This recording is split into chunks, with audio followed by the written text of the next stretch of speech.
तो मेरा नाम है चीकू। आप सब कैसे हैं? क्या आप मुझसे दोस्ती करेंगे? अब हम सब चीकू को यानी अपने दोस्त को साथ में मिलकर बनाएंगे और साथ ही सीखेंगे द्विआयामी आकृतियों की समझ। इसके लिए हम एक कागज का टुकड़ा लेंगे। आप सबके पास ये कागज का टुकड़ा है?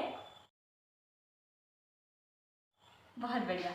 तो आप इसमें देख रहे होंगे कि इसका ये वाला जो हिस्सा है इसे हम कहते हैं किनारा या फिर भुजा। क्या कहते हैं? किनारा या भुजा। तो इस कागज के टुकड़े की 4 भुजाएं हैं। कितनी हैं? 1, 2, 3 और ये 4 किनारा या 4 भुजाएं। और आप देख रहे होंगे कि इसके ऊपर और नीचे की जो भुजा है वो आपस में बिल्कुल बराबर है। और इस तरफ की भुजा और इस तरफ की भुजा ये दोनों आपस में बराबर है। यानी कि 4 किनारों वाली ऐसी जो भी आकृतियाँ जिनके आमने सामने की भुजाएं बराबर हो उसे हम कहते हैं आयत। तो अब हमने आयत के बारे में जान लिया। अब हम अपने दोस्त को बनाएंगे। तो इसके लिए पहले हम कागज को कुछ इस तरह रखेंगे और कागज के इस कोने को पकड़कर इस किनारे से मिलाते हुए मोड़ लेंगे। तो कागज को हमने इस तरह मोड़ लिया है। इस तरह मोड़ने के बाद ये जो कागज का टुकड़ा बचा हुआ है इसे हम पीछे की तरफ मोड़ लेंगे और उसके बाद फाड़कर अलग कर लेंगे। आप सब देख सकते हैं कि हमने इसे फाड़कर 2 टुकड़ों में अलग कर लिया है। अब हम इस टुकड़े को रख देंगे और इस कागज का इस्तेमाल करेंगे। तो इसको खोलने पर आपको याद है कि इससे पहले जो हमने कागज का टुकड़ा लिया था वो कुछ इस तरह का था।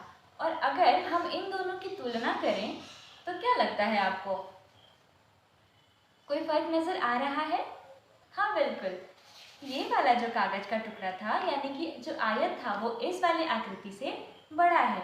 और क्या अंतर है?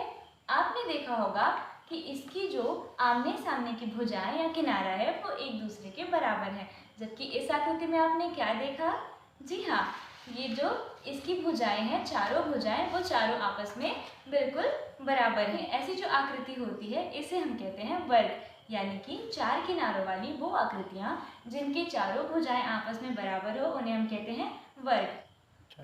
अब हमने जैसे इसको पहले मोड़ा था वैसे ही वापस से मोड़ लेंगे। अब आपको कुछ फर्क नजर आ रहा है पुरानी आकृति और इस आकृति में? तो इसमें कितने किनारे या कितनी भुजाएं हैं? 1, 2, 3। यानी कि इस आकृति में 3 किनारे या 3 भुजाएं हैं। तो ऐसी आकृतियाँ जिसमें 3 किनारे या 3 भुजाएं होती हैं उन्हें हम कहते हैं त्रिभुज।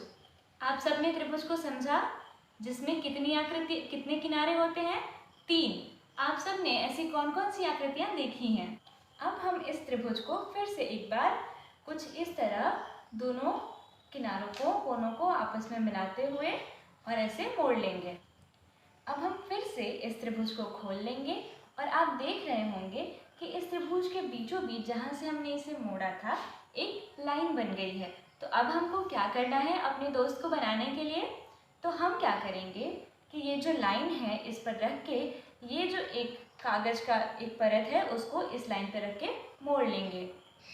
तो हमें जो बीच वाली लाइन है उस पर इस किनारे को रखते हुए ऐसे मिला के रखेंगे और इसको कुछ इस तरह मोड़ लेंगे।